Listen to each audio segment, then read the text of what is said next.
হজরত শাহজালাল হজরত শাহপরান রাদিয়াল্লাহু তাআলা আলাইহের মাজার কাণ্ডে জনস্বার্থকে প্রাধান্য দিয়ে প্রত্যাহার হওয়া সিলেটের জেলা প্রশাসক সারোয়ার আলমকে নিয়ে বিতর্কের শেষ নেই। অভিযোগ রয়েছে 2015 থেকে 2020 সাল পর্যন্ত র্যাবের ম্যাজিস্ট্রেট হিসেবে দায়িত্ব পালনকালে ফ্যাসিস্ট সরকারের অন্যতম সহযোগী ছিলেন তিনি। দুর্নীতিবাজ সাবেক আইজিপি বেনজির আহমেদের অবৈধ নির্দেশ তামিলে সারোয়ার আলম সিদ্ধহস্ত বলেও দাবি অনেকের।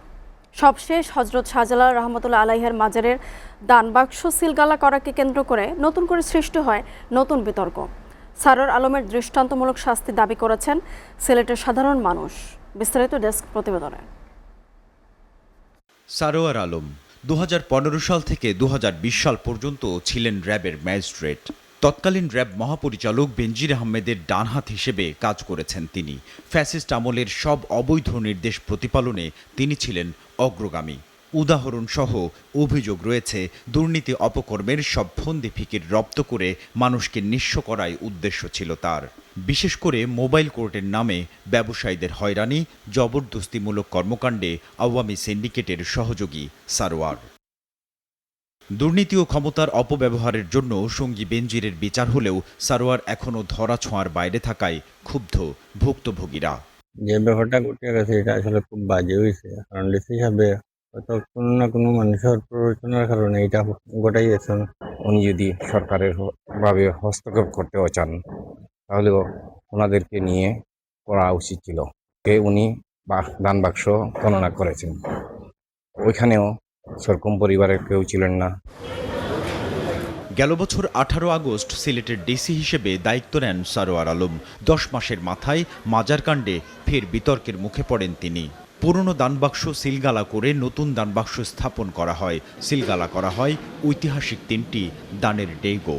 এসব কাজের উপযুক্ত কারণ না পাওয়ায় হতাশ ধর্মপ্রাণ স্থানীয়রা। ডিসি হিসাবে যেটা করছেন জানি না, আইন হয়তো বা এই সেরকম বংশ সম্বন্ধে তার কতটুকু জানা আছে না আছে জানি না। এখানে যে 700 বছর থেকে যারা এখানে সবকিছু করতেছেন, নিয়ন্ত্রণ করতেছেন, সবকিছু দেখতেছেন, ওনাদের সাথে না যোগাযোগ করে, না যে করে ওনার ব্যক্তিগতভাবে উনি যে কর্মকাণ্ড করছেন, সবারও ওইখান হৃদয়ে আঘাত লাগছে। সিলেটবাসী সবারও হৃদয়ে আঘাত লাগছে। ক্ষমতার অপব্যবহার করে প্রায় 700 বছরের ঐতিহ্যবাহী প্রথা ভেঙে মাজারের দানবাক্স সিলগালা মানুষ গ্রহণ না করে বরং ক্ষুব্ধ হয়ে উঠেছেন। এতেই নতুন করে আলোচনায় সারোয়ার আলম। প্রকৃত অবস্থায় যে আমাদের আইনটা বুঝতে হবে, সরকারের আদেশ নিতে মানতে হবে। তার এই ধারাবাহিকতা ওনাকে পোস্টিং যেখানে দিয়েছে উনিকে যাওয়া উচিত, এবং পরবর্তী যিনি আসবেন আমরাও চাই উনি এই ডিসি সারোয়ার আলমের মতো উনি কাজ করেন, মেয়র পক্ষে থাকেন, অন্যের প্রতিবাদ করেন। এসব প্রসঙ্গে কথা বলতে মুঠোফোনে পাওয়া যায়নি বিতর্কিত এই সরকারি কর্মকর্তাকে।